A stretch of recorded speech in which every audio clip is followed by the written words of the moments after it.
dipakai pada kecelakaan ya katanya. Jadi makanya saya datang ke sini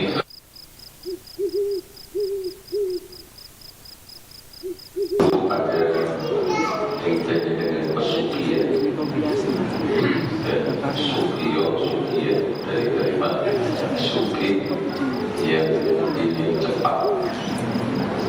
Jadi sugi ingin cepat sugi.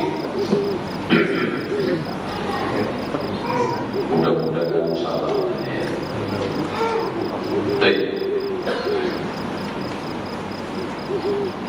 Memang di Indonesia ini untuk kaitannya perkebunan ilmu wajib maupun mistik SD kecil sandat penuh jelas mencik jelas saya mudah untuk apel saya singkat SD MJ sandat penuh mencik jelas ilmu Indonesia ternyata fotonya itu kurang lebih 5 sampai 6 faktor yang pertama karena sudah banyak agama yang modern masuk Islam, tapi animisme, dinamisme itu udah masih lengket. Yang nuansa agama itu adalah agama mistik. Animisme itu kaitannya dengan kepercayaan roh nenek moyang itu bisa berhubungan dengan atau roh leluhur itu bisa berhubungan dengan anak cucunya yang masih di dunia. Nah, untuk ketemu mulai muncul agama dinamisme. Ketemunya di mana? Di benda-benda. Ya, gunung, setu, tugu, watu. Pokoknya seluruh benda-benda yang mengandung nama Tuhan. Kenapa? Karena Tuhan yang paling populer di kalangan animisme dinamisme itu adalah Tuhan. Ya, terus kemudian dilengkapi oleh orang-orang sekarang namanya Tuhan. Ini Tuhan yang baik namanya Tuhan yang jelek namanya hantu. Jadi dibalik. Kenapa dikatakan dinamisme? Karena berubah-ubah. Bisa aja roh leluhurnya itu menjelma pada dirinya, jelma pada itu tadi. Nah, kalau benda-benda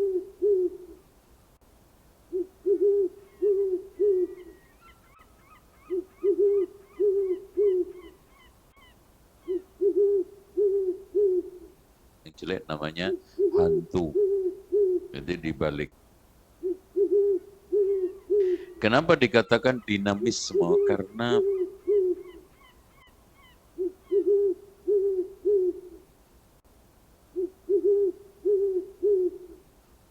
pada sapi, pada itu tadi.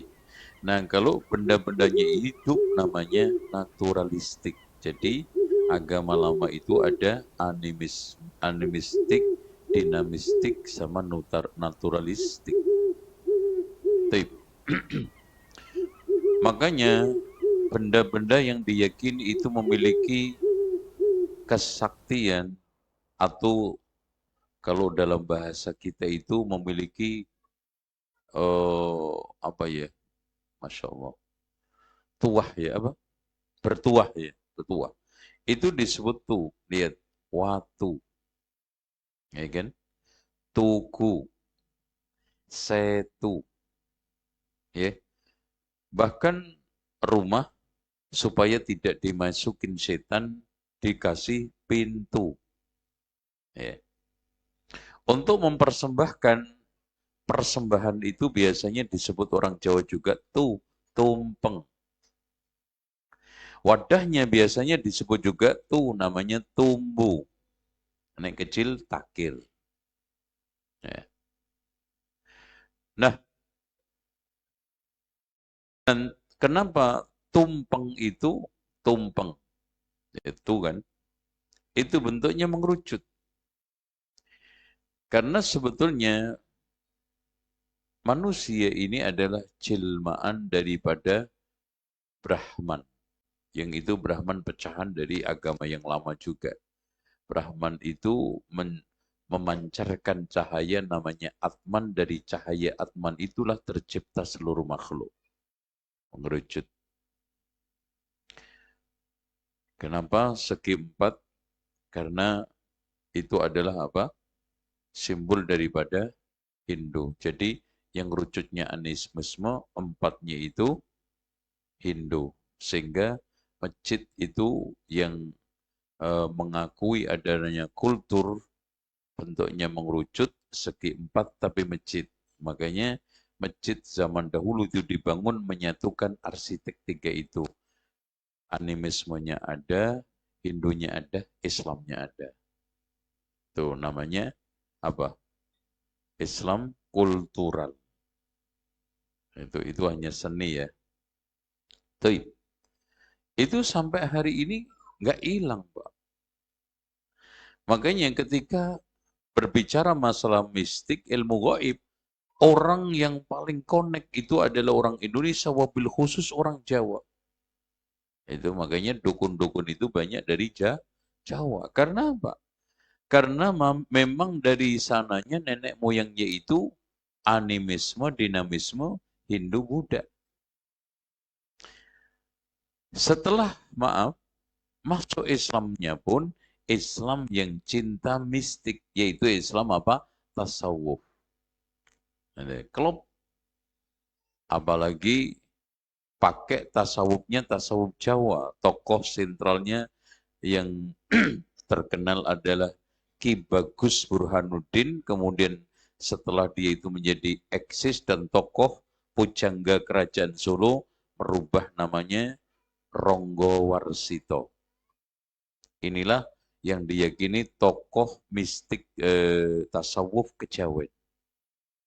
Dan banyak nulis buku-buku tentang masalah kejawen, tentang Islam itu dipadukan dengan kejawen, dan bagaimana pengaruh penulisan itu masuk di dalam sejarah Wali Songo. Makanya Wali Songo itu hanya atas nama Islam, tapi sebetulnya isinya adalah Hindu-Buddha. Kalau enggak, animisme, dinamisme. Namanya aja. Jadi di atas namakan wali. Kenapa itu terjadi? Karena di dalam rangka untuk menyatukan antara Islam dengan Jawa. Karena perlu diketahui Bapak Ibu sekalian, pasca terjadi pembantaian kurang lebih 5.000 sampai 6.000 ulama bersama istri, anak, cucunya, dan juga umatnya Gresik dibantai oleh Amangkurat I, itu terjadi pembelahan antara keraton dengan santri. Makanya disinilah disatukan kembali dengan merek Wali Songo. Ya, makanya dari sisi bulannya pun dioploskan orang, dan yang pertama kali membuat bulan ini kan Sultan Agung, ya. Bulannya orang Jawa apa? Suro, Sapar, Mulut, Ba'da Mulut, Jambati Lawal, Jambati Lakir, Recep, Ruah. Kenapa Ruah? Syakban itu Ruah karena sedang arwahan. Jemput roh nenek moyangnya di kuburan. Ruah, poso, selo. Karena nggak boleh melakukan Syawal selo. Karena selo Dzulqa'dah itu nggak boleh mengadakan apapun. Makanya di Jawa itu nggak boleh hajatan, nggak boleh bangun rumah. Makanya kalau sudah Syawal itu empet-empetan orang hajatan. Desek-desekan, jor-joran karena bulan Selo nggak boleh mengadakan acara hajatan. Namanya aja Selo. Sela-selaning apa? Apa? Allah. Itu bahaya di situ. Ini keyakinan. Makanya sebetulnya wali itu jumlahnya banyak, tapi kenapa jadi 9? Karena angka mistik. Angka 9 itu angka mistik. Ya. Angka yang memiliki nilai mistik, gaib, dan sangat sakral bagi orang Jawa. Makanya sampai tahun yang paling disenangi orang Jawa adalah Pesongo. Ya, kebetulan juga Ramadan bulan Songo. Itu soal kaitannya mistik. Kenapa di Indonesia itu dukun laris, pesugihan laris? Kedua, nih, karena di sana banyak orang yang tampak secara berita mulut ke mulut, si fulan itu sukses karena datang dari dukun sana. Gitu. Ini tapi cerita benernya kita nggak tahu, tapi katanya si anu iku kan sugih blegedut asal usule semedi di kuburane Samber Nyawa. Ini di Kiai Ki Selo. Ini Ki siapa? Bahkan ada yang sekarang ini menjadi penguasa itu harus mendapatkan keris dari siapa? Dari Joko Tingkir. Itu sampai Joko Tingkir kemarin sempat booming karena Joko Tingkir ngombe dawet itu ya. Coba kenapa nggak ngombe cendol ya kan? Dan belum tentu juga Joko Tingkir tahu cendol. Makanya diprotes sama orang-orang tradisional, mau menghina wali. Iki wali akhirnya dilarang untuk beredar, dibikinkan ganti lagu Arab dicampur Jawa, ya.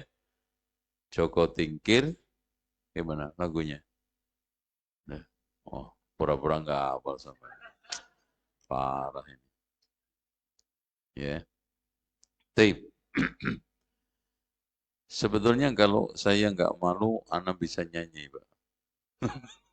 Karena malu sama Allah saya. Itu. Tape.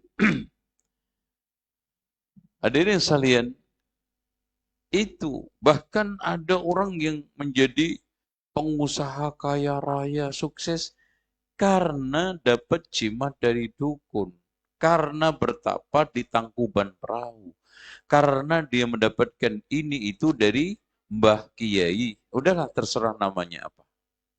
Kemudian yang ketiga, karena kebodohan umat Islam terhadap apa? Akidah Islam.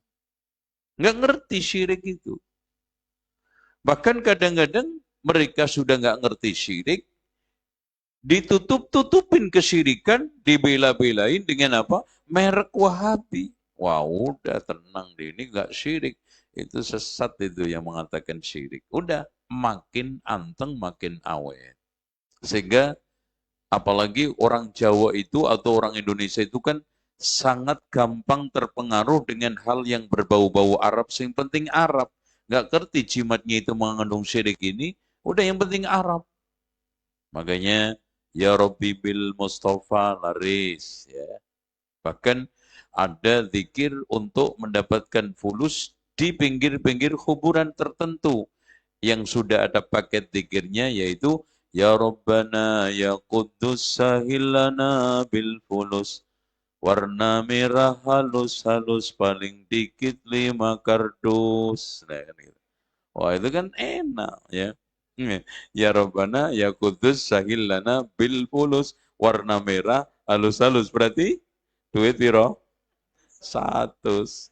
Paling dikit 5 kardus. Kenapa nggak 5 kontainer? Itu Pak yang terjadi. Makanya kenapa Rasulullah SAW menghilangkan itu semua dan ada kemiripan. Hal-hal yang sifatnya menyebar pada zaman sebelum Rasulullah. Pada zaman sebelum Syekh Muhammad bin Abdul Wahab menyiarkan tauhid, sama. Jadi manusia itu terjerat ke dalam berbagai macam mistik khurafat tahayul. Menyenangi kuburan, bahkan kuburan itu lebih ramai makmur daripada masjid. Ya, itu yang terjadi. Sehingga sampai ada orang yang hanya karena pengen duit, bikin kuburan, nggak tahu itu yang dikubur apakah benar wali, jangan-jangan onta mati, diklaim, disiarkan. Wah, ini si wali pulan di sini. Dan sama di Indonesia, contoh aja. Ketika saya melakukan penelitian Wali Songo, itu kan saya mendatangin itu loh, Mojopahit, mana itu, Trawulan. Di sana ada kuburan yang diklaim adalah kuburan Syekh Jumadil Kubro. Saya cari beritanya, saya usut asal-usulnya, ternyata hanya ditunjuk oleh salah seorang tokoh lewat mimpi, kira-kira itu kuburannya Syekh Jumadil Kubro. Loh, ngono tok loh, Pak. Main wangsit ngimpi kira-kira. Loh, kalau saya kan juga bisa. Oh, ini kuburannya Ali bin Abi Thalib. Dari mana? Hasil penerawangan gaib saya. Gitu. Ini karena ada istilah penerawangan gaib. Nah, orang awam yang sekarang ini di wataknya itu memang sudah didoktrin dengan doktrin kalau istilah kita bisa katakan itu, mereka itu kan figuritas. Ya. Mereka itu kan siapa yang sekarang menjadi model agama, itulah yang diturut, itulah yang dianut. Makanya sampai ada istilah di kalangan orang Jawa itu, suwarga neraka nunut kiai. Akhirnya apa? Apapun yang dipetuahkan oleh tokoh kiainya, maka itu diikuti. Contoh aja, Pak. Asal-usul wali pitu. Habis Wali Songo, ada wali pitu di Bali. Itu hanya sekedar untuk menangani kelesuan wisata di Bali.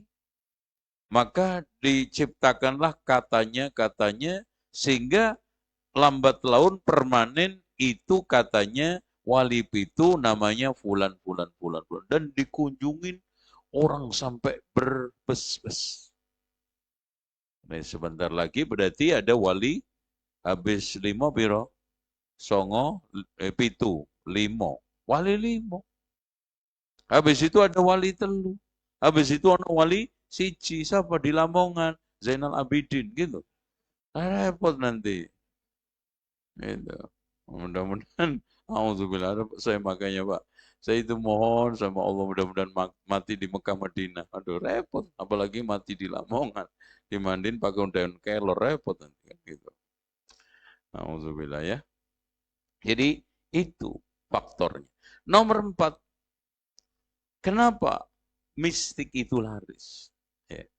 Karena di Indonesia jalan pintas. Yang dianggap pantas, orang pengen cepat kaya, orang pengen cepat sembuh, apalagi efektif, jarang orang itu memikirkan normatif. Padahal segala sesuatu di agama itu efektif ya, normatif ya. Contoh sekarang, kan banyak orang yang mengatakan ketika kita ingatkan, kan buktinya sembuh Pak. Efektif. Udah begitu cuman 10.000, 20.000 sembuh coba. Bandingin dengan ke rumah sakit. Nah gitu loh. Kan orang awam di situ simpelnya. Ke rumah sakit, pusing, pulang malah jantung. Paham nggak sama? Kepalanya pusing, berobat ke rumah sakit, pulang malah jantung. Kaget biayanya. Nah mendingan ke dukun. Bayar cuma 20.000, dijamin seluruh penyakit. Pernah saya itu mendapatkan iklannya satu dokter aja Pak, menjamin 114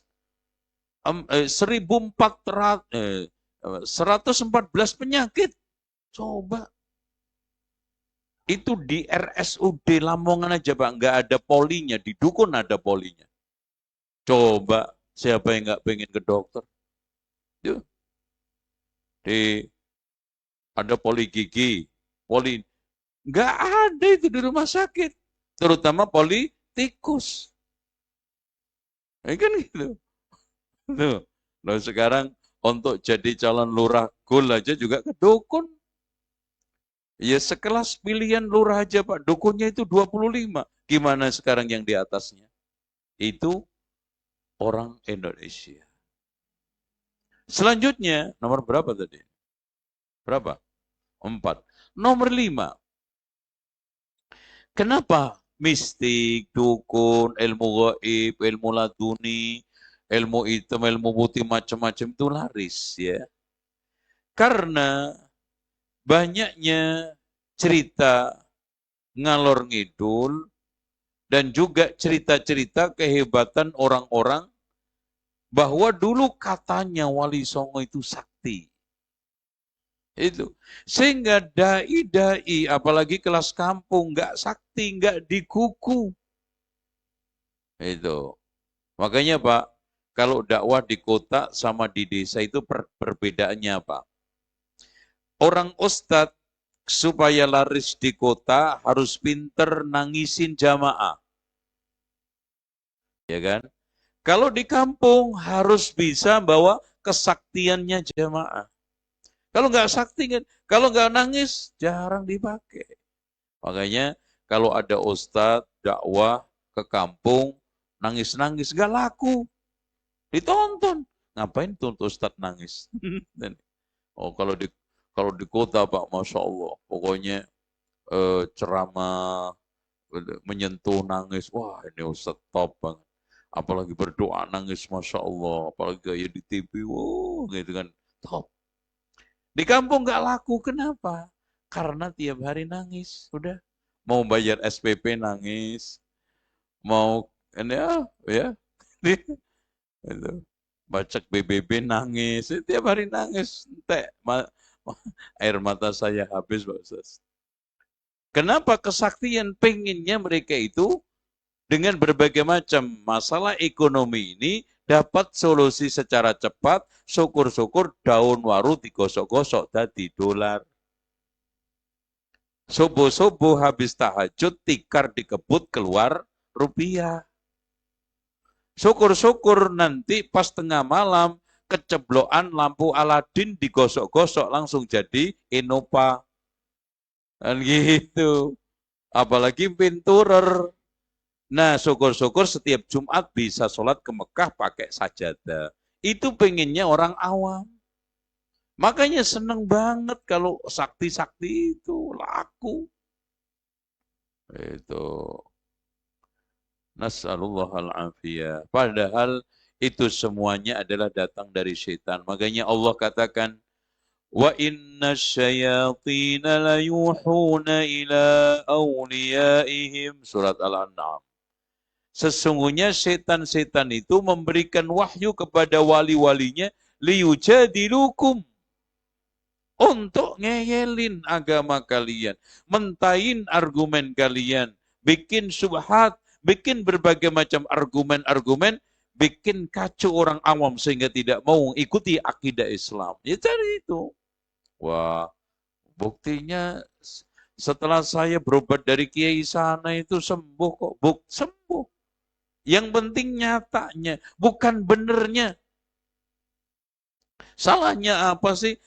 Orang jadi dukun, nyenengin orang, bikin sembuh orang. Malah yang orang potensinya nggak bisa lulus ujian, dengan dikasih pulpen dukun malah lulus ujian. Tinggal kalau jawab pakai Bismillahirrahmanirrahim, baca Qul Wallahu Ahad 70 kali nggak napas, jatuhin.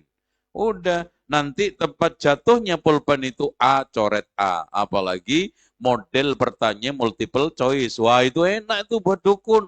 Pulpennya regane 5 juta. Loh, sekarang Pak, saya temukan sendiri, rumah makan supaya laris, itu dibela-belain beli centongnya tok 50 juta. Centongnya tok, gorong katok dalamnya. Loh, itu. Nah ini anak enggak ngarang. Itu. Tanyain aja orang-orang yang dulu itu pernah bergerak di usaha rumah makan, terus sekarang tobat ngaji. Kalau enggak pakai gitu-gituan, potong kuku saya. Nah itu, kuku saya aja. Nah. Karena Allah berfirman, wastafziz man istata'ta minhum bisautik wajlib alaihim bikhailik warajinik wasyarikhum fil amri fil amwali wal auladi wa'idhum wa ma ya'iduhumus syaitanu illa ghurura. Itu jelas. Dan gini Pak, janji Allah ini surat An-Nahl. Innahu sesungguhnya setan laisa lahu sultan tidak punya kuasa 'alal ladzina amanu wa 'ala rabbihim yatawakkalun. Siapa saja yang usaha di tengah berbagai macam syarat yang tetek mengek dari dukun, antum jangan pakai apa-apa selamat. Ana jamin. Kalau janji Allah. Ya. Kita itu kenapa kena? Karena ada media. Kenapa antum bisa nangkap sinyal? Karena ada kesamaan ini. Coba antum gak bikin sinyal. Gak kena. Aman. Pokoknya pernah ada orang yang adu kesaktian. Langsung ditendang. Ini ditekan begini, gelundung. Coba saya. Gak apa-apa. Nih. Itu begini aja gak ada. Karena apa? Media netral sama dengan batu, nggak ada apa-apanya. Batu bisa terbang nggak? Nggak akan bisa. Makanya karena ada media itu, sama-sama ada setannya, jadi reaksi. Makanya Allah jelas sih semangat. Sesungguhnya setan itu tidak akan ada kuasa atas orang-orang yang beriman dan bertawakal kepada Rabb-nya. Jamin Allah yang jamin. Makanya kalau antum katanya si Anu pakai ini, si Anu pakai ini, ente pakai iman sama tawakal, beres sudah. Itu. Antum jangan ikut-ikutan. Wah, kira-kira saya pakai dukun siapa ya? Kena antum. Kalau seandainya ente kuat, kebetulan setan ini lagi kuat. Tapi setan kan kayak manusia. Ada masa kuatnya, ada masa lemahnya. Sama. Mereka ini makhluk Allah. Bahkan lebih mulia daripada manusia, karena Allah katakan walaqad karramna bani Adam. Itu ya. Makanya dukun bukan wali. Ini catatan, sesakti apapun dukun itu bukan wali. Itu hanya mencuri kabar, mendapatkan kabar langit hasil curian setan. Berdasarkan hadis Rasulullah, innal malaikata tanzilu fil anan. Malaikat itu turun di angkasa, wawas sahab, fatadkurul amra, kemudian dia menyampaikan putusan Allah, qudiya fis sama, yang telah diputuskan di langit, fatastarikus syayatin, dicuri oleh setan itu, nguping, dengar setan, dan setan itu bertumpuk, dikatakan oleh Sufyan As-Tsauri seperti ini sampai langit. Makanya diwahyukan, diilhamkan ke bawahnya, terus kata Rasulullah, fatasma'u fatuhi ilal kuhan, sampai dikasihkan wangsit ke dukun. Tapi tolong catatannya nih, yang penting. Fayakdibuna ma'aha mi'ata kidbatin, berdusta dicampur dengan 100 kedosaan. Yang benar 1, yang bohong 100. Ya, sulit nggak Pak? Antum cari kelereng putih, di tengah 100 kelereng yang berwarna-warni di ember. Sulit. Itulah watak daripada dukun. Makanya ketika ada dukun katanya, itu, wah katanya dia itu kemarin, mobil yang ditemukan Innova itu warnanya hitam, disiarin kemana-mana. Ya mobil satu itu yang nggak ketemu 100 nggak pernah diceritain. Yang nggak ketemu 200 nggak pernah diceritain. Yang diceritain, yang ketemu itu pun kebetulan. Nah, itu loh. Makanya lucu, ada seorang dukun ngasih jimat penglaris. Nah, ponakane dagangan rugi terus. Lah kenapa nggak dikasihkan ponakane?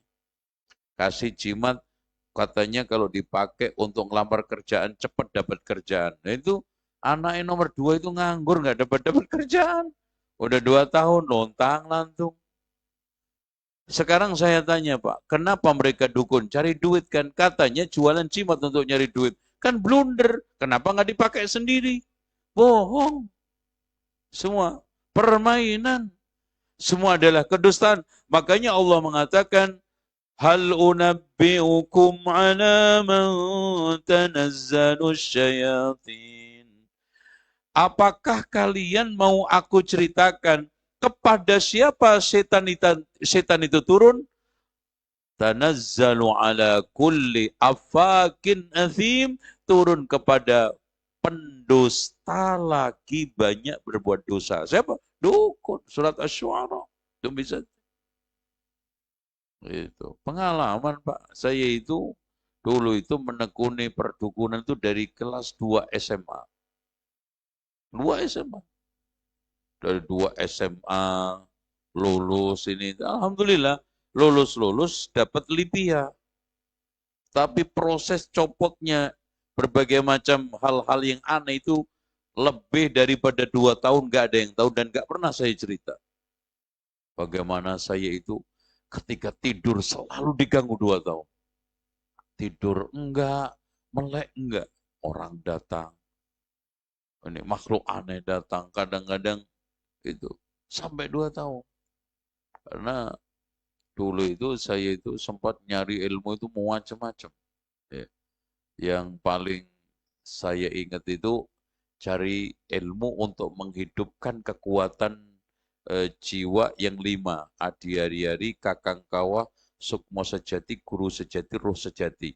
Dan masing-masing ini punya fungsi. Adi hari-hari fungsinya apa? Kalau guru sejati biasanya untuk tengkar. Roh sejati untuk pengobatan, ya, dan macam-macam itu dipuasain dan nanti dibacakan Bismillah 7 kali nggak napas, Fatihah 7 kali nggak napas, ketiga, terus kemudian sholawat 7 kali nggak napas, Qulhuwallahu ahad 7 kali nggak napas, terus ta'awud 70 kali ini 7 kali nggak napas. Nah, mulai nggak betahnya saya nggak boleh makanan yang bernyawa. Waduh, repot ini. Sate biasanya Idul Adha 40 tusuk, tiba-tiba nggak boleh. Waduh. Itu akhirnya. Terus apa namanya, macam-macam. Bahkan ilmu ngelepasin kunci, ini semuanya adalah ilmu syaitan. Jadi gini loh cara. Antum udahlah, jangan percaya gitu. Cukup anak aja yang kena musibah. Antum yang ambil pelajaran gitu loh.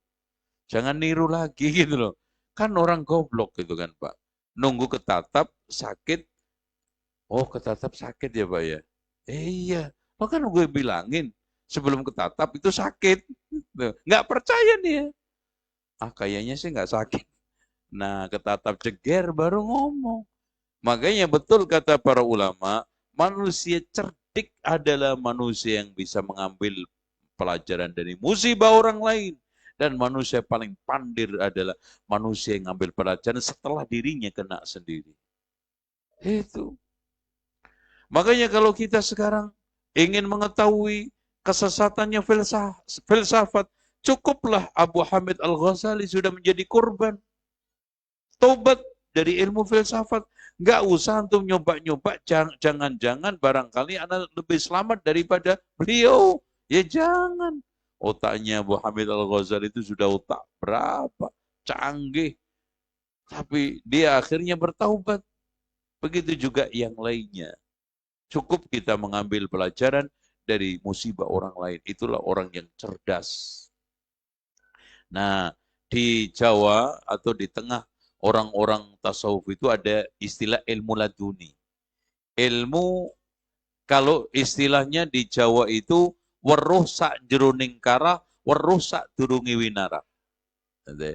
Tahu sebelum diberitahu, tahu sesuatu yang dibungkus rapi. Nah, itu ya. Ini ilmu laduni. Mereka mengklaim karena Allah mengatakan wa'allamnahu min ladunna ilma. Nabi Khidir itu langsung diajari Allah. Bantahannya, pertama kita bukan umatnya Nabi Khidir.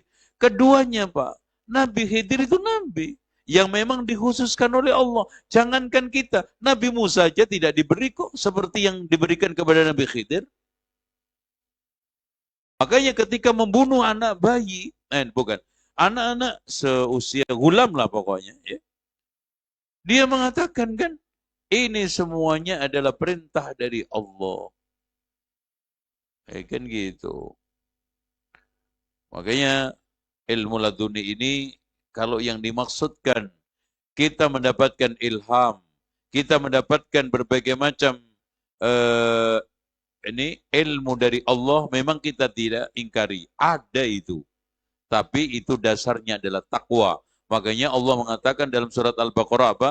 Wattaqullaha wa yu'allimukumullah. Lihat. Wattaqullaha wa yu'allimukumullah. Bertakwalah kamu kepada Allah, Allah akan ajarkan kepadamu. Jadi sekarang bagaimana? Dia melakukan berbagai macam penyimpangan, bahkan kebid'ahan. Kemudian Allah ajarkan dari Allah, enggak mungkin. Itu bahkan dari syaitan. Makanya Pak, ilmu laduni, kalau memang itu ada, wattaqullah dasarnya adalah takwa. Makanya ketika Syekh Abdul Qadir Jailani saat digoda oleh iblis di tengah jalan, tiba-tiba ada mendung yang menaungi saat terik panas matahari. Lalu di sela-sela mendung itu mengatakan, wahai Abdul Qadir Jailani, saya adalah Tuhanmu. Sejak hari ini, semua yang haram, khusus untukmu halal. Oh, coba. Kalau bagi wali sekarang langsung itu. Ya, minum, khamar, ke diskotik. Nanti kalau ditanya santrinya, alasannya nguji iman. Oh, nguji iman lagi. Itu. Ternyata apa hadirin sekalian? Ternyata adalah syaitan, sehingga Abdul Qadir Jailani mengatakan, ikhsa ya Allah, minggat wahai musuh Allah. Kamu bukan Tuhan saya, tetapi kamu adalah syaitan. Akhirnya mendung menghilang, kemudian keluar suara, wahai Abdul Qadir Jailani, aku telah berhasil menyesatkan macam orang seperti kamu 70 dengan cara ini. Dan kamu saja yang gagal saya sesatkan berkat ilmu kamu, yaitu ilmu syariah. Makanya nggak mungkin kita dapat ilmu laduni, apalagi ilmu putih, ilmu hitam, kalau kita tidak ukur dengan ilmu syariah. Semuanya yang ukur adalah syariat. Makanya ketika Syekhul Islam Ibnu Taimiyah Pak menafsirkan firman Allah, alladzi waswisu fi sudurin nas, dari mana kita itu bisa mengetahui bisikan sekarang ini, bisikan setan atau malaikat?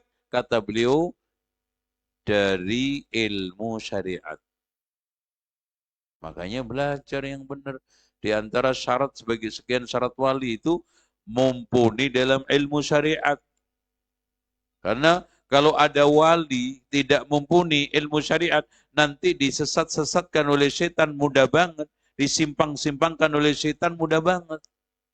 Kita aja yang kadang sudah menguasai agama, ilmu, yang kadang ingat, kadang lupa, bisikan setan itu kita bisa benarkan. Apalagi orang yang ngeblank. Makanya nanti orang yang punya ilmu yang aneh-aneh seperti itu biasanya petentang-petenteng menganggap dirinya itu udah lebih kuat.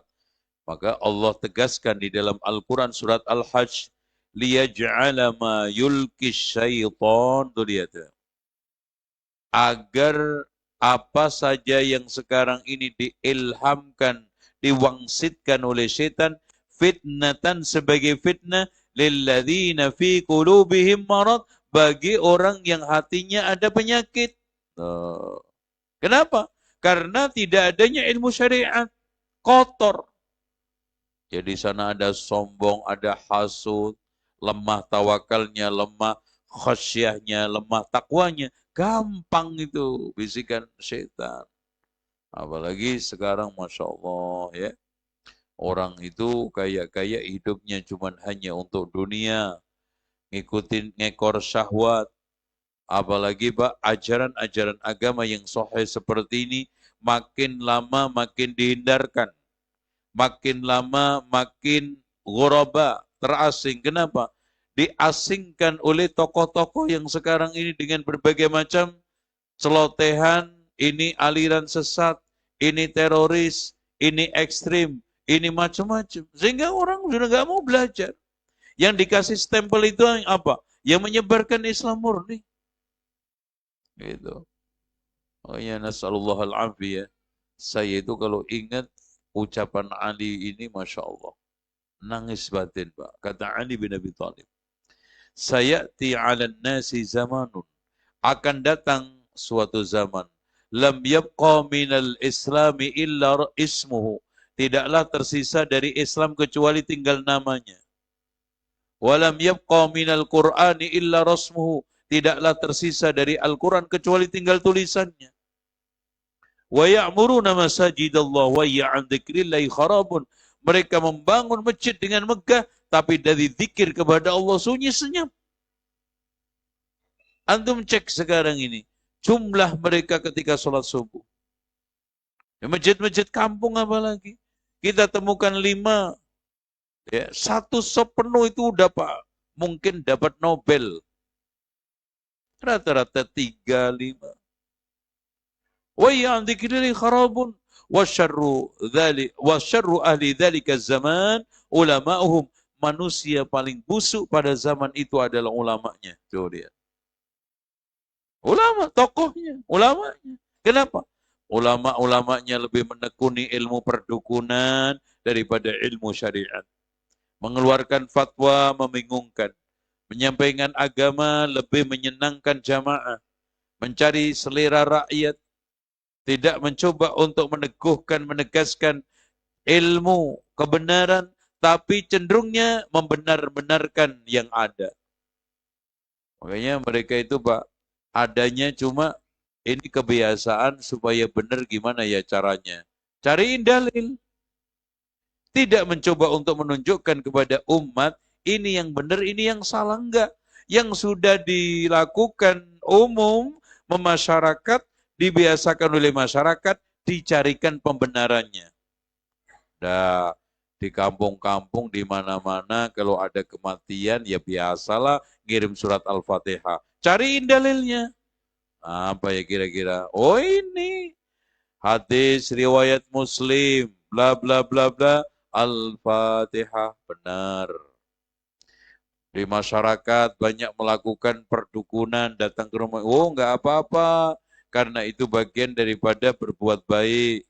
Sekarang ini orang-orang nyajen, mempersembahkan berbagai, oh enggak apa-apa, itu kan bagian sedekah sirri, sedekah rahasia, diletakkan di perempatan, siapa yang meletakkan tidak diketahui, yang ngambil tidak diketahui, ini top, bagus. Bahkan syukur-syukur yang ngambil itu bangsa jin, lebih rapi lagi. Sehingga ini sedekah aman dari riya. Makanya sedekah yang paling nyuna, sedekah yang paling bagus adalah sesajen, karena diberikan oleh manusia kepada jin, sama-sama tidak kenal dan gak nyambung. Ikhlas dan tidak ada unsur riya. Lebih bagus ini. Nah, itu Pak, pembenaran. Nasallallahu al-afiyah. Taib. Adzan? Silakan. Ini ceritanya gimana? Habis adzan lanjut lagi? Oke. Allah.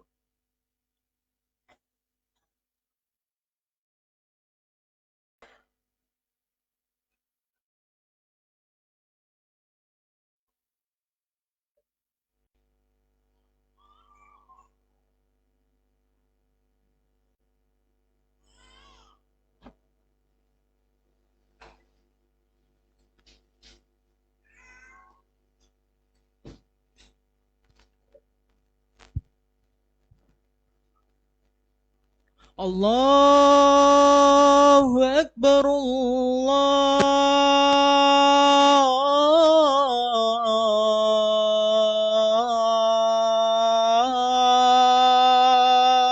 Allahu Akbar, Allahu Akbar, Allahu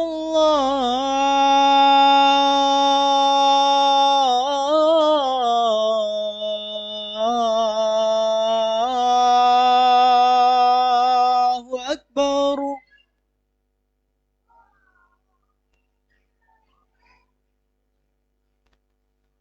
أشهد أن لا إله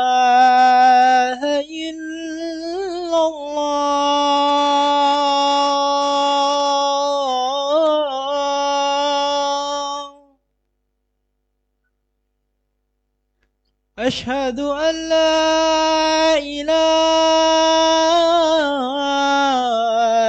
إلا الله.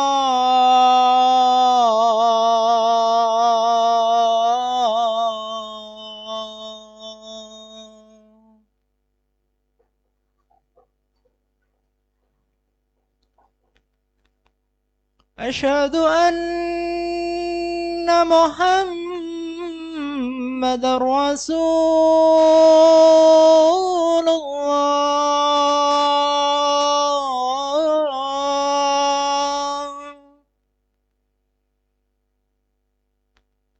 أشهد أن محمد رسول الله.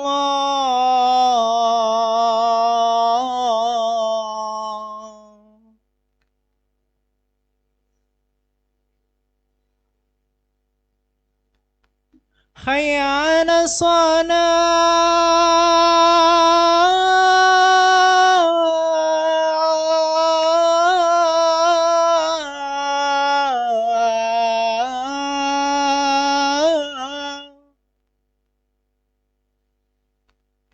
حي على الصلاة.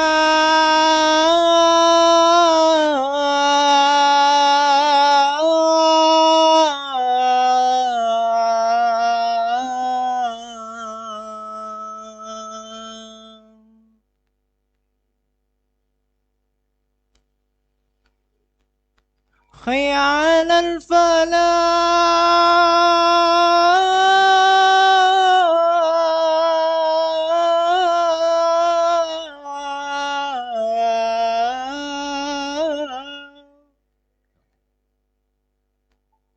حي على الفلاح.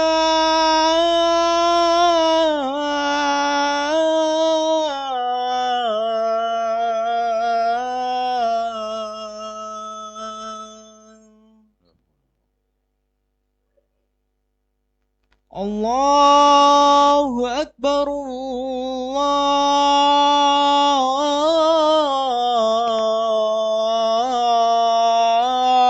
الله أكبر. لا إله إلا الله.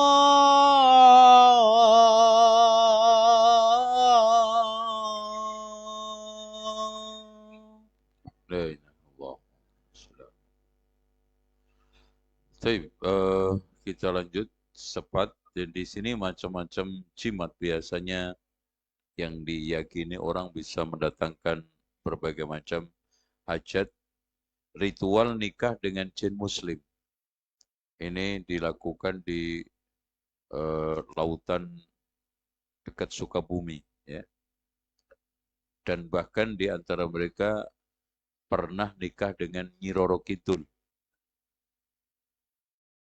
Ya.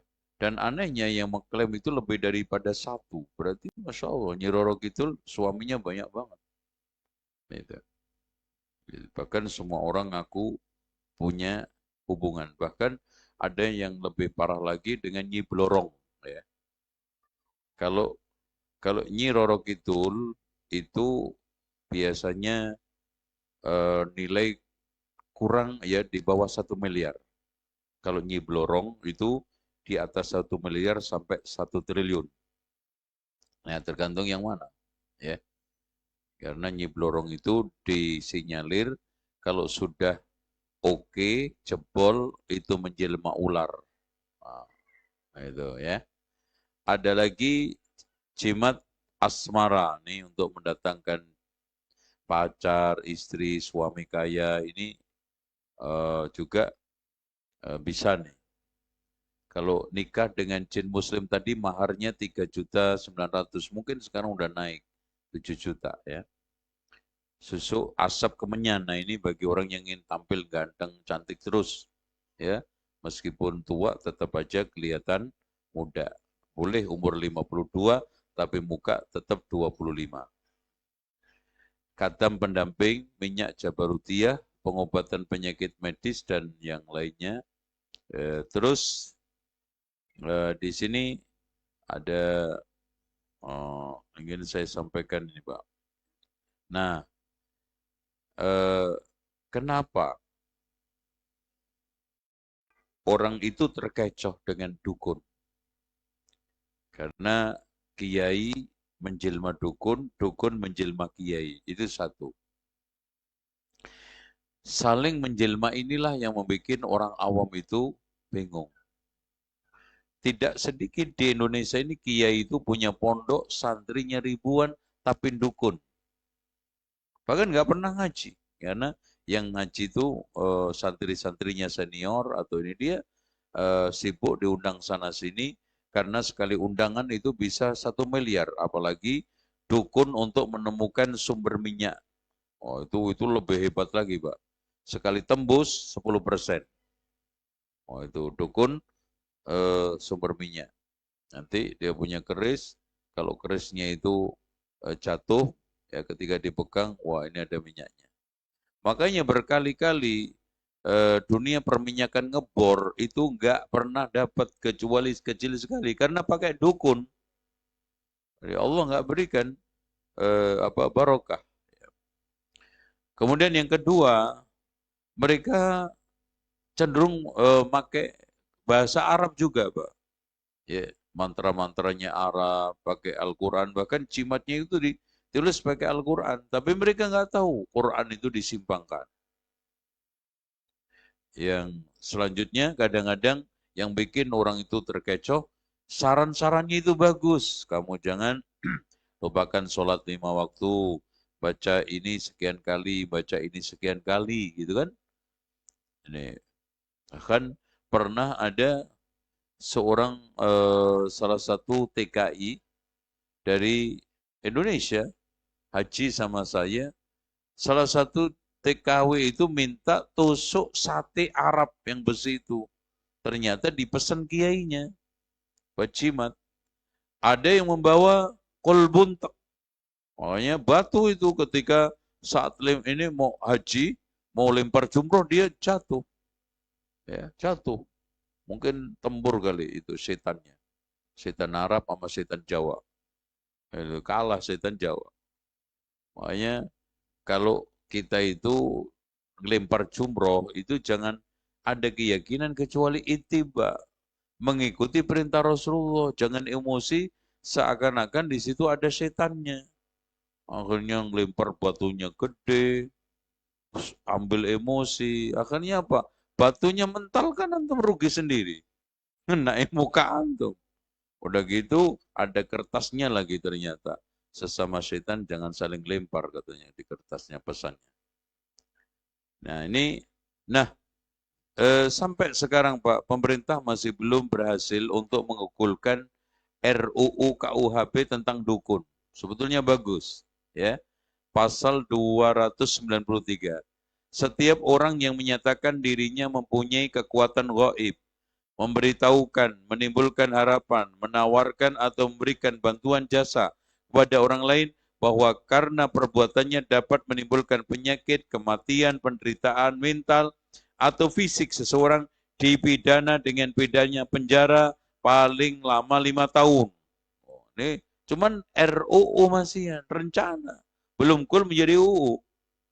Jika membuat tindak pidana sebagaimana dimaksud pada ayat 1, melakukan perbuatan tersebut untuk mencari keuntungan atau menjadikan sebagai mata pencarian atau kebiasaan pidananya dapat ditambah sepertiga. Ini hukuman ya itu tadi. Nggak kul-kul sampai sekarang. Karena kebanyakan dukun. Yang lawan kiai, yang lawan dukun, bahkan ada persatuan-persatuan dukun juga ikut-ikutan lawan. Nah ini bahayanya. Ya. Nah selanjutnya kita akan masalah kebodohan, Pak. Umat ini karena bodoh itu satu. Rata-rata orang bodoh itu memusuhi apa yang tidak diketahui. Akhirnya apa? Ketika kita jelaskan seperti ini, mereka itu bantah, ngeyel, musuhi. Karena nggak tahu. Makanya mencerdaskan umat terhadap agama, menyiapkan agama umat itu penting. Namun ya gitu, kendala berat. Untuk bikin orang itu senang ngaji, senang ilmu itu berat. Kenapa? Karena sekarang mereka mengekor kepada nafsu, menurutin kesenangan, jalan-jalan, santai, difasilitasi semua. Sehingga sehari penuh kalau nggak kerja, nyantai, kalau nggak kerja, tamasya. Ngaji ibadah itu nomor sekian. Itu. Bercampur aduknya antara tradisi budaya dengan ajaran Islam. Bahkan kecenderungannya di-islamisasikan. Padahal itu budaya. Makanya kalau kita ditanya, Islam masuk Jawa atau Jawa masuk Islam? Kayaknya nggak mudeng sampai. Islam masuk Jawa atau Jawa masuk Islam? Islam dijawakan atau Jawa diislamkan? Jawa diislamkan apa Islam dijawakan? Ya yang ada Islam dijawakan. Bukan Jawa diislamkan. Yang benar Islam dijawakan. Nah itu yang terjadi. Makanya saya kalau ditanya, Pak, apakah dakwah itu, dakwah salaf terutama anti budaya? Tidak.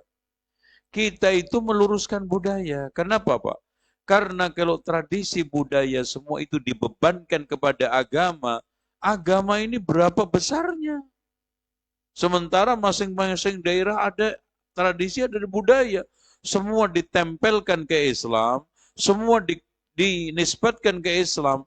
Seberapa besar ajaran Islam dan berapa bebannya umat Islam untuk menjalankan agama aslinya saja itu udah berat, ditambah tradisi budaya. Makanya di sini dipilah-pilih. Yang sesuai dijalankan, yang tidak kita harus sisihkan. Itu ya. Nanti yang kalah mana? Yang kalah yang tidak lain adalah agamanya, yang dimenangkan tradisi. Anak tanya aja sama antum. Ketika pernikahan, menonjolnya agama apa tradisi? Tradisi. Ketika kematian, menonjolnya agama atau tradisi? Tradisi. Nikah itu paling banter yang Islami itu betul-betul cuma 1 jam, 2 jam. Setelah itu udah yang jalan tradisi. Begitu juga sampai menimpa pada kematian. Ya, kuatnya keyakinan mereka yang kepada tradisi budaya. Contoh aja Pak, saya tanya sama antum. Kalau ada masjid di kampung-kampung, kehilangan jamaahnya 2-3 shaf, dicari nggak itu jamaahnya? Dicari nggak? Enggak. Kehilangan beduk dicari nggak? Dilaporin ke polisi. Jangankan beduk, tasbih hilang aja, lapor polisi. Jamaahnya hilang, bersop-sop tenang. Nasallallahu. Ini yang fenomena terjadi.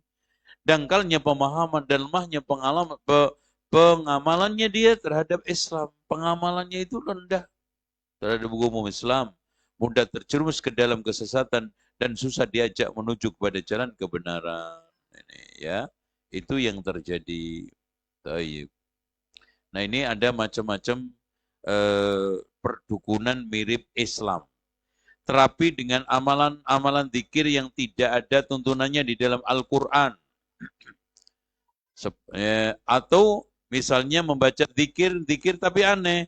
Membaca ayat-ayat surat Ikhlas dengan kul 7 kali, hu 7 kali. Nah, ini. Terapi dengan menjalani ritual puasa seperti puasa mute, puasa 40 hari, puasa 100 hari. Ritual memindahkan penyakit pasien ke hewan, kambing, ayam, telur, bahkan di Depok ada sapi 15 juta. Ya. 15 juta tumor dipindah ke sapi, ke kambing. Zolim enggak dukunnya, Pak? Kambing sehat-sehat dikasih tumor, kira zolim enggak? Coba. Ya, pagi-pagi kambing diambil, nyarap belum, udah dikasih tumor, pindah tumornya katanya. Pindah penyakitnya. Tuh. Memberi minum air putih yang sudah dibacakan doa atau wirid. Memberikan raja yang ditulis dalam kertas atau kain yang dapat dikenakan atau dimasukkan ke dalam minuman. Biasanya dibakar. Kalau untuk ujian biasanya dibakar, diminum, diodek itunya. Tapi kalau untuk mencari benda yang hilang, debunya disiramkan ditaburkan di rumah tempat motornya mobilnya hilang. Dari situ nanti bisa diusut. Tuh. Memberikan jimat atau benda keramat seperti cincin, gelang, kalung, sabuk, susu. Transfer energi atau tenaga dalam disertai dengan zikir-zikir atau amalan-amalan. Bahkan saya pernah dapat ikhwan yang sudah rujuk, sudah hijrah, itu pernah dikasih salah seorang habib batu untuk diminum. Ditelan. Gitu. Nggak tahu batunya, mudah-mudahan ya hilang bersama nya itu. Jadi ditelan, Masya Allah. Dan itu mengganggu dia setiap saat. Ruqyah jamaah yang dilakukan oleh sebagian Ustadz Ruqyah. Ini juga ya. Sukses bisnis dan lain-lain. Mungkin ada yang tanya, 1-2 silakan.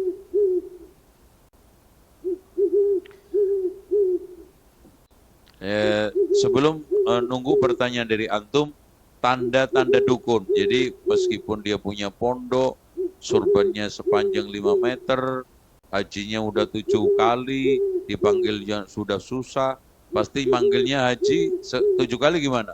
Kalau haji sekali dipanggil haji, ha. Kalau 2, ha ha ha.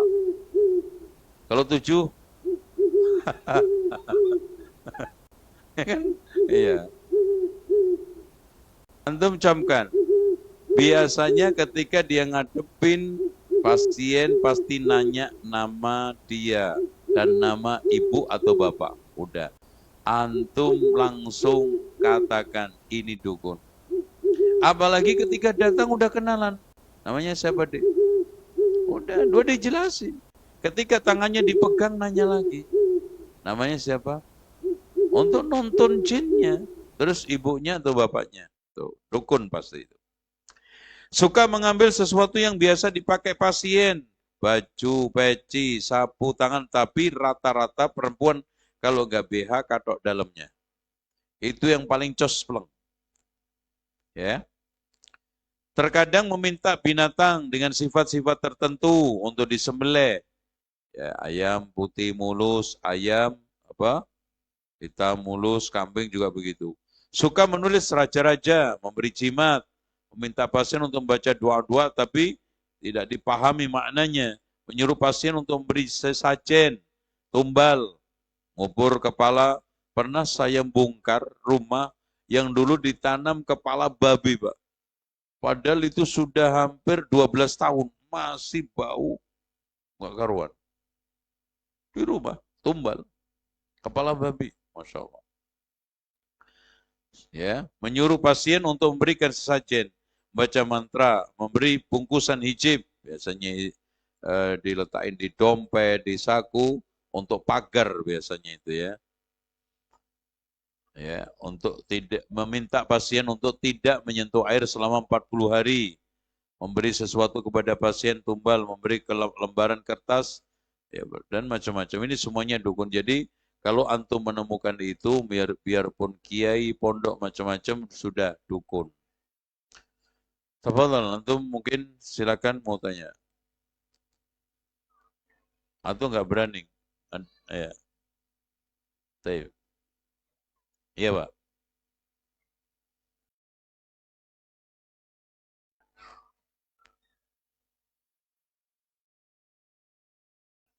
Ya.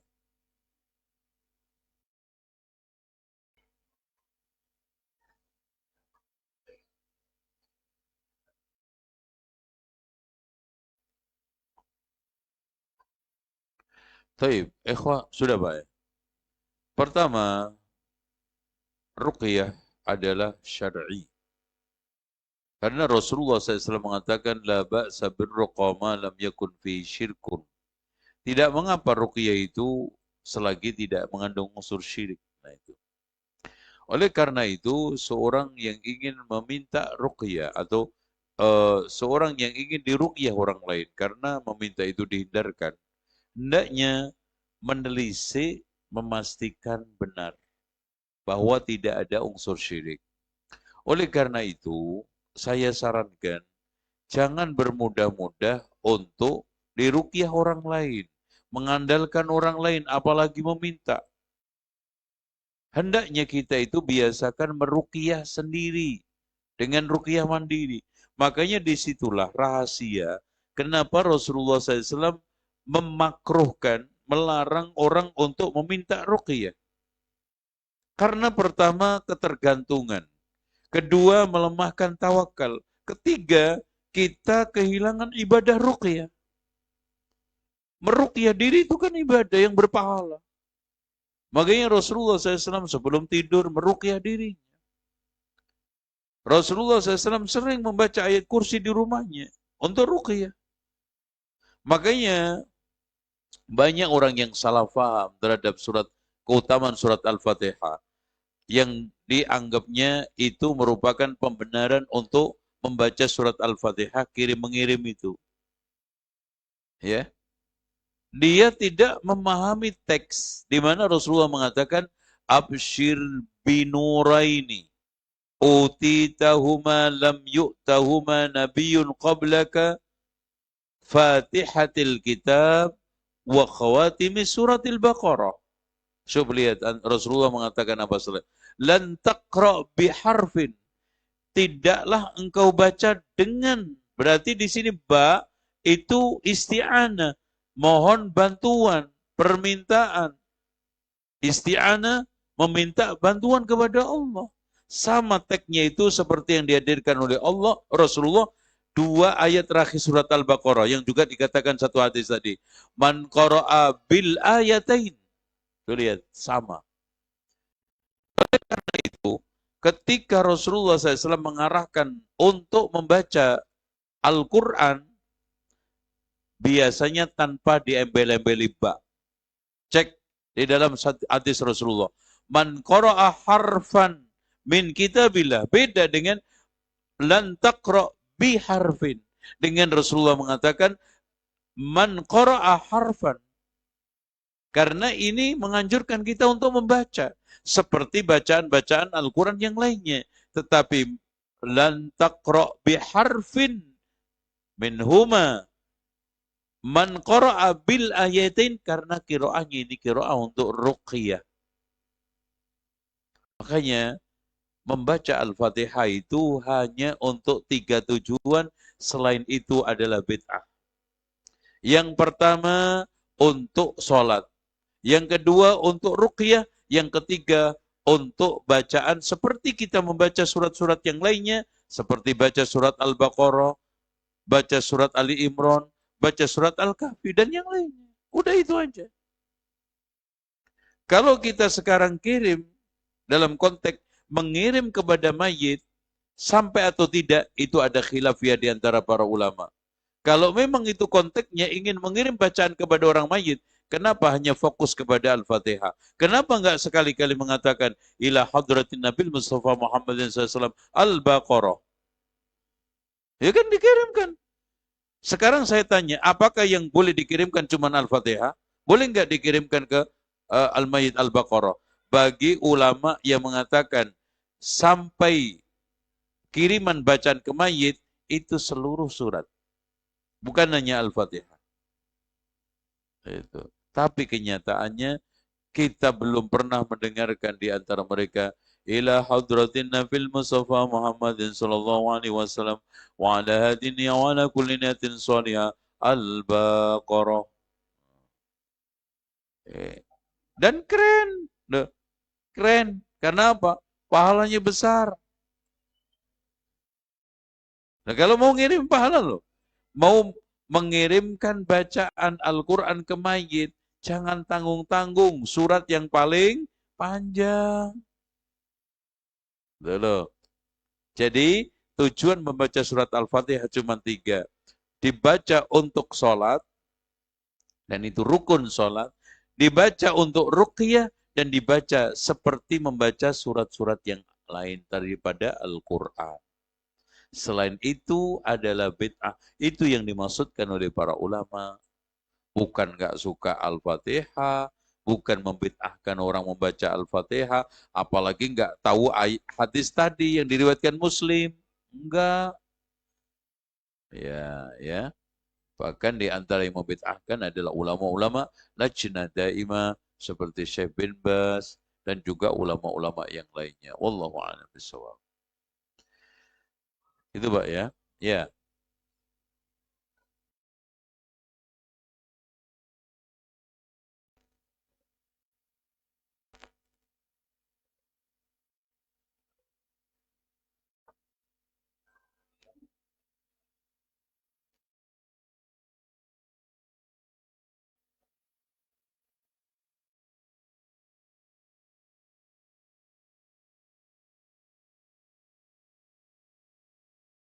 Kuburan.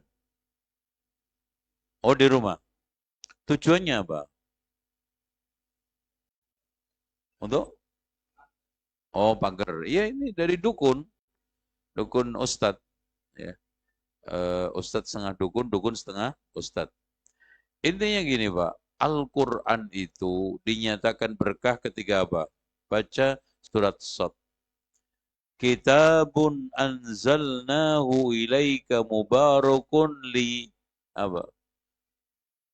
Kitabun anzalnahu ilaika mubarakun liyadabbaru waliyadzakkara ulul tadabbur. Terus kemudian dijadikan sebagai peringatan, bukan dijadikan sebagai jimat. Ini yang salah-salah. Quran itu Pak, dzalikal kitabul la raiba fihi hudal lil muttaqin, fungsinya ketika apa? Dibaca, dihafal, direnungkan, dipelajari tafsirnya, diimani, diamalkan. Itu Quran akan menjadi berkah. Makanya soal masalah tabarruk dan berkah, kita tidak ingkari dan kita tidak menolak bahwa tabarruk itu dibolehkan. Dan kita juga mengatakan bahwa benda-benda itu ada yang barokah. Cuma yang menjadi permasalahannya, bagaimana cara kita itu mengambil berkah. Betul, masjid itu berkah. Berkah enggak masjid? Cara tabarruknya gunakan untuk sholat, gunakan untuk kajian, gunakan untuk apa? I'tikaf. Ka'bah itu juga barokah. Bagaimana cara untuk mengambil berkahnya? Tawaf. Ya. Selain daripada itu, termasuk Quran barokah. Yakin nggak Quran itu barokah? Betul. Tabarruk dengan Al-Quran boleh nggak? Boleh. Dengan apa? Membaca, merenungkan, mengamalkan, mengimani gitu. Tapi kalau sekarang barokah cuma begini-begini diusap. Ya nggak tabarruk itu namanya, bahkan melecehkan. Itu. Dikiranya kita itu anti tabarruk, tidak. Memang kita katakan ada sebagian benda-benda atau barang atau apapun yang dianggap barokah, ada yang tidak. Makanya satu, kita tidak boleh menganggap suatu berkah kecuali dengan dalil, dan kita tidak boleh tabarruk kecuali dengan dalil. Artinya, meyakini sesuatu itu berkah harus dengan dalil, dan cara untuk mengambil berkah harus juga dengan dalil. Contoh tadi, kita katakan Quran itu berkah. Betul nggak? Betul. Dalilnya mana? Tadi surat Shad. Caranya apa? Kita baca. Ka'bah itu berkah nggak? Jelas, banyak nas yang mengatakan itu. Caranya apa? Tawaf. Hatta ulama itu berkah nggak? Barokah. Caranya apa? Belajar ilmu. Bukan sekarang diciumin sampai tangannya infeksi. Ya, itu tabarruk yang salah. Kita katakan ulama itu barokah. Cara tabarruknya ulama apa? Ambil ilmunya, tiru akhlaknya, jadikan sebagai teladan. Itu yang dimaksud. Bahkan ilmu ini sendiri, Al-Quran ilmu yang bersumber dari Al-Quran dan Sunnah itu barokah. Cara tabarruknya ilmu apa? Dipelajari, diamalkan, didakwahkan. Oh ya, dan seterusnya. Jadi saya tegaskan, kita tidak boleh menganggap sesuatu berkah kecuali dengan dalil, dan kita tidak boleh tabarruk mencari keberkahan benda tersebut yang sudah dinyatakan barokah kecuali juga dengan dalil. Caranya ada, nggak ngawur.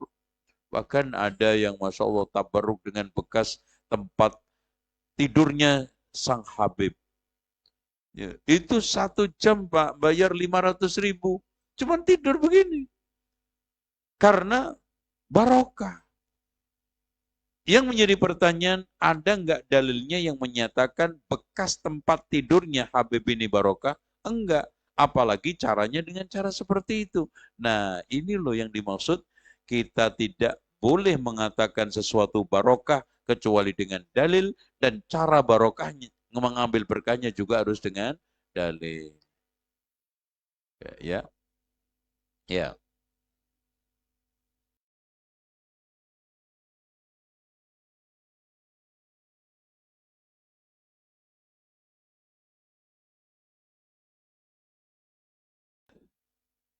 Ya, itu sama, itu bagian daripada tumbal, Pak. Ya, ada yang saya dulu dapat dari kiai saya untuk supaya sawah tidak dimakan burung, itu padinya dikelilingi 7 kali nggak napas. Wah, nah nggak nyampe ketika itu. Sawahnya luas banget. Itu kayak begitu, ya. Ada lagi nanti dikasih apa, dikasih semuanya adalah bagian. Nah, soal syirik atau tidak gini Pak, kita lihat. Tawasul, wasilah untuk menuju ke sana itu ada nggak unsur syiriknya? Itu ya. Tetapi ketahuilah, segala sesuatu yang kaitannya dengan hal-hal yang sifatnya perdukunan, ilmu gaib, mistik, itu semua pasti akan mengarahkan kepada kesyirikan. Ada yang syirik, ada yang wasilah. Contoh sekarang, saya punya cincin akik dari sang kiai. Wah, kalau saya pakai ini rizki lancar. Meyakini cincin saya ini sumber rizki saya, syirik. Syirik akbar, karena sumber rizki dari siapa? Allah. Tapi kalau saya pakai cincin ini hanya wasilah, tetap aja yang sekarang ini memberi rezeki adalah Allah. Ini adalah dosa besar dan bid'ah. Karena apa? Karena kita tidak boleh menjadikan suatu sebab yang itu tidak dijadikan sebagai sebab sah oleh Allah. Contoh sekarang, saya katakan saya menjadikan kambing saya sebagai sebab untuk rezeki saya. Sah enggak? Sah, karena Rasulullah sendiri mengembala kambing. Tapi tetap saya katakan bahwa rezeki itu datang dari Allah. Kambing-kambing yang salah pelihara ini hanya sekedar apa? Wasilah untuk rezeki saya. Wasilah memelihara kambing sebagai sumber rezeki sah, ada dalilnya, meyakini bahwa itu datang dari Allah sah. Sekarang begini, saya punya sabuk. Sabuk. Sabuk adalah sabuk-sabuk yang lain. Hanya untuk apa? Ngikat celana. Tapi sabuk ini dari dukun, katanya kalau dipakai nggak bisa ditangkap polisi. Bawahnya. Itu ya, oke? Oke. Syirik nggak? Kalau saya mengatakan bahwa yang menyelamatkan saya ini sabuk dari polisi, syirik. Kalau ini wasilah, maka itu tidak. Dosa besar, bid'ah. Contoh lagi, kadang-kadang sebabnya itu benar, tetapi disimpangkan. Contoh Al-Quran dibaca, وَجَعَلْنَا مِنْ بَيْنِ أَيْدِيهِمْ سَدًّا وَمِنْ خَلْفِهِمْ سَدًّا فَغَشَيْنَاهُمْ لَا يُبْصِرُونَ. Dibaca 41 kali nggak napas, masuk gedung bioskop, aman nggak pakai tiket. Nih. Pertama, ini ayat Al-Quran, sahih. Tapi caranya digunakan untuk sesuatu yang tidak benar. Kemudian dibaca dengan tidak benar juga, menjadi bid'ah. Bukan karena salahnya ayat, tapi tata caranya. Makanya kemarin ada rame-rame. Itu persoalan tata cara itu penting Pak dalam ibadah. Itu. Antum sekarang takbiratul ihram, Allahu Akbar. Sah nggak? Nggak bisa. Kok begitu antum cara takbir? Ruku juga begitu, sujud juga begitu. Cara ibadah itu paling penting. Makanya tawaf ada caranya, sa'i ada caranya, ruku ada caranya, sujud ada caranya. Begitu juga kaitannya hal-hal yang ibadah-ibadah yang sifatnya makhluk. Gitu Pak ya. Ini bisa kita antum kembangkan sendiri.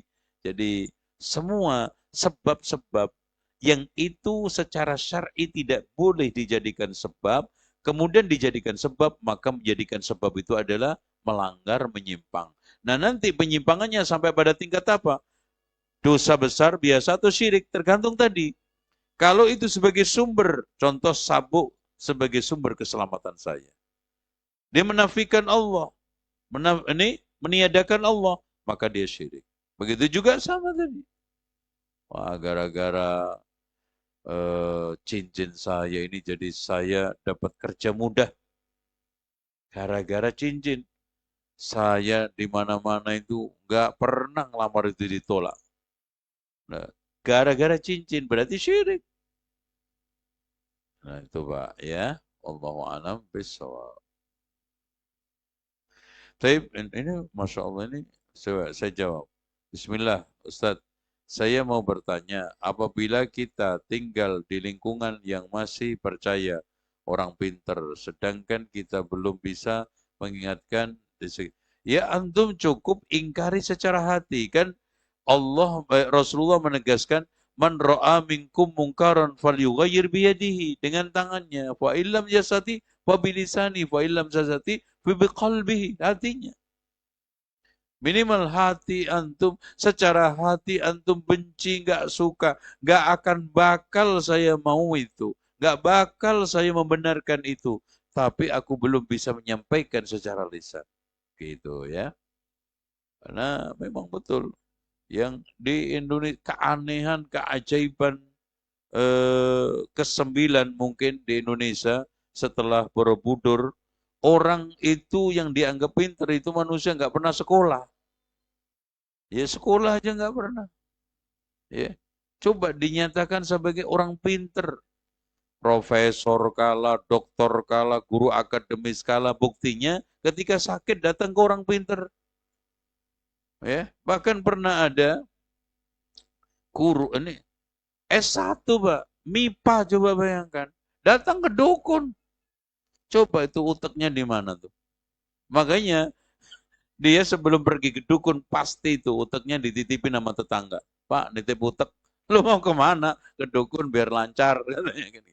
Karena kalau dia bawa otak, nggak akan bakal. Itulah. Ya kenapa? Dari dia aja dikatakan orang pinter, udah keliru. Makanya dukun itu di Indonesia banyak istilahnya. Dukun menurut istilah orang awam. Kiai khos menurut pesantrennya, paranormal menurut medianya, orang pinter menurut orang gobloknya. Nah itu. Apa hukum memajang kaligrafi ayat Al-Quran? Pak, Ana sarankan. Kalau antum tetap ingin menghiasi dinding-dinding rumah antum dengan kaligrafi, jangan pakai Al-Quran. Karena pertama, istihana, menghina. Kemudian menyalahgunakan fungsi Al-Quran. Al-Quran untuk apa? Hudan lil muttaqin. Mana mungkin antum mengambil hidayah, ibrah, pelajaran, tadabbur. Ayatnya antum begini bacanya. Keliling. Terus nggak bisa dibaca. Terus belum tentu yang bikin itu kadang-kadang orang Muslim. Ya, apalagi dia bikinnya sedang dalam keadaan junub, macam-macam, menghina. Terus kemudian Pak maaf, barang-barang kaligrafi itu ditata di gudang, bisa aja berserakan.